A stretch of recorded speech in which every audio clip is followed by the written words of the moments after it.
Il y a différents types de fraudes. Les robots, c'est-à-dire, qu'est-ce que c'est un robot? C'est un éditeur qui veut se gonfler un peu son trafic et qui fait croire qu'on a des personnes pour afficher des impressions. Si on regarde les performances et ce que les personnes ont acheté en ligne derrière, à un moment, un robot, il ne va pas sortir sa carte bleue et se faire livrer. Donc, si on ne regarde pas ça, si on ne regarde pas la performance, dans ce cas-là, c'est une réponse. Autre réponse, il y a des solutions tiers de confiance qui vont mesurer ces problèmes-là. Il y a un rapport de l'ANA, l'Association des annonceurs américains l'année dernière, qui pour la première fois note une baisse significative de la fraude dans le monde publicitaire.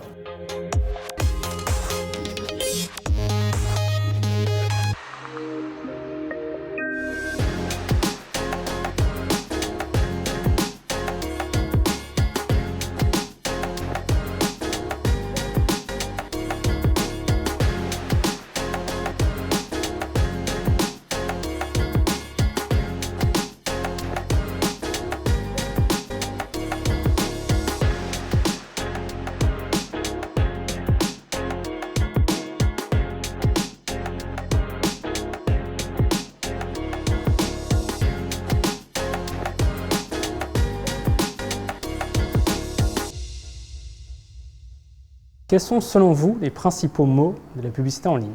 Je sais que c'était Halloween il n'y a pas longtemps, mais les démons, les mots, je pense qu'il faut avant tout essayer d'être positif. On vit une époque de grands changements dans tous les domaines.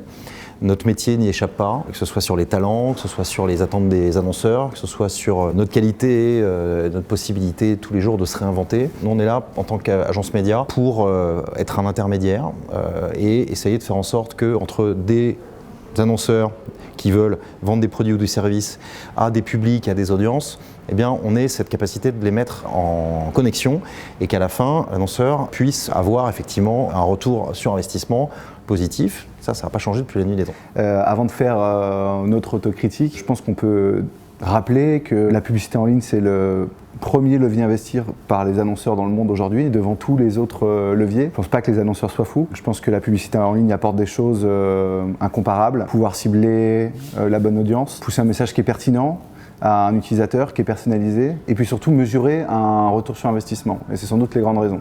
Alors après, effectivement, on est sur un média qui est en croissance, qui grandit et sur lequel il y a sans doute une autocritique à amener et des améliorations à apporter. Et là, il y a des grands sujets, effectivement. Il y a le sujet de la fraude publicitaire.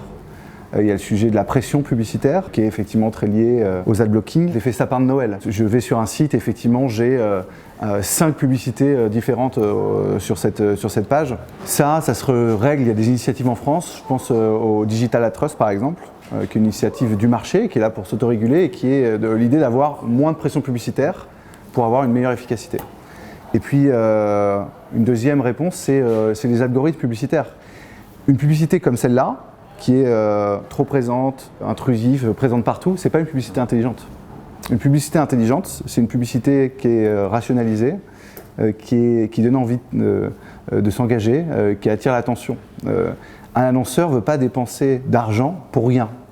Et donc finalement, il y a une sorte d'autorégulation qui est faite aujourd'hui par des algorithmes et qui permet une publicité qui n'est pas visible, pas intéressante, elle n'est pas cliquée. Et donc, je perds de l'argent. Ça, c'est une autre réponse. Si on devait quand même lister, au-delà des avantages qui pour nous sont évidents, quels sont un peu les sujets, quels sont les problèmes qu'il y a à traiter sur la publicité en ligne? Donc on a la fraude, la pression, problème de contexte aussi. Oui, je pense que c'est un élément extrêmement important. On l'a vu ces derniers mois, ces dernières années, avec quelques dérapages, notamment sur certaines grandes plateformes, qui ont fait que, on a, nous, certains de nos annonceurs, à qui on a recommandé immédiatement effectivement de se désengager de contextes qui pouvaient être compliqués, qui pouvaient être dommageables pour l'image de la marque et dans lequel évidemment il ne fallait pas s'associer. Donc je dirais que plus il y a de contenu, plus il y a de contextes possibles, plus il y a de risques.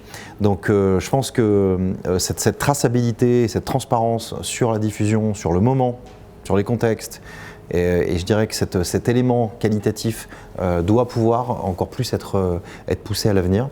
Et je dirais qu'au-delà de la simple mesure et de la simple transparence des chiffres, d'efficacité, voire même d'investissement, voire même de coûts, le contexte est absolument clé. Je pense que le moment est absolument central et que c'est ça qui va peut-être d'ailleurs demain être un élément supplémentaire de confiance pour les annonceurs pour investir plus en ligne. Et si on liste un peu les points de vigilance par rapport à la transparence, j'imagine du coup il y a le contexte, ce qui va avec l'impression, enfin l'affichage réel. Il y a potentiellement d'où viennent les données aussi. Et il y a aussi potentiellement les coûts.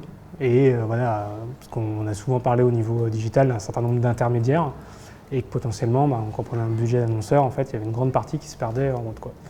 Je pense que la meilleure réponse, c'est le retour sur investissement. Est-ce que finalement je m'y retrouve? Est-ce que j'apporte des ventes en ligne? Est-ce que j'apporte des ventes en magasin? C'est ça qui est clé. Elle est là la valeur, la mesure de la valeur. C'est ça la réponse au final pour un annonceur.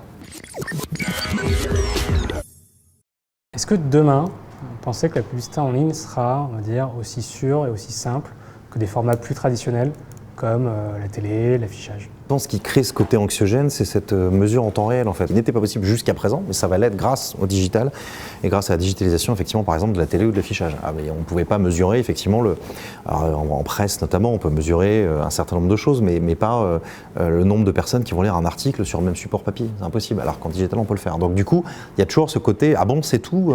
Bah oui, mais en fait, il y a d'autres canaux qu'on ne peut pas mesurer aussi précisément. Donc je crois que ça crée cet élément d'anxiété et plus on peut être précis, plus on peut se poser de questions.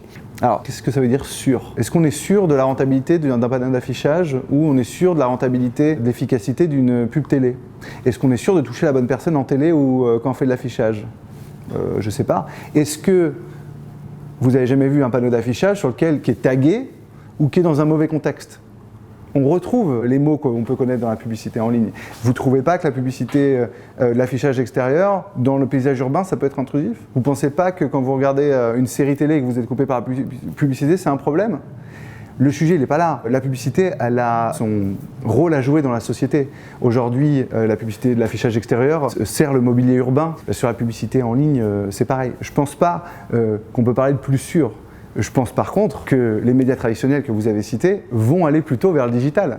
Encore une fois, la publicité en ligne aujourd'hui, c'est le premier levier investi par les annonceurs dans le monde, avant tous les autres. Donc je vois plutôt la télé qui va aller vers la télévision adressée pour aller chercher le meilleur de la publicité en ligne, c'est-à-dire la mesure, la publicité personnalisée, et puis c'est la même chose pour le digital out of home ou l'audio digital. Donc dans la question, effectivement, je pense qu'on a un axe qui est différent et que justement ces médias-là ont plutôt à prendre et vont vers la publicité en ligne que l'inverse.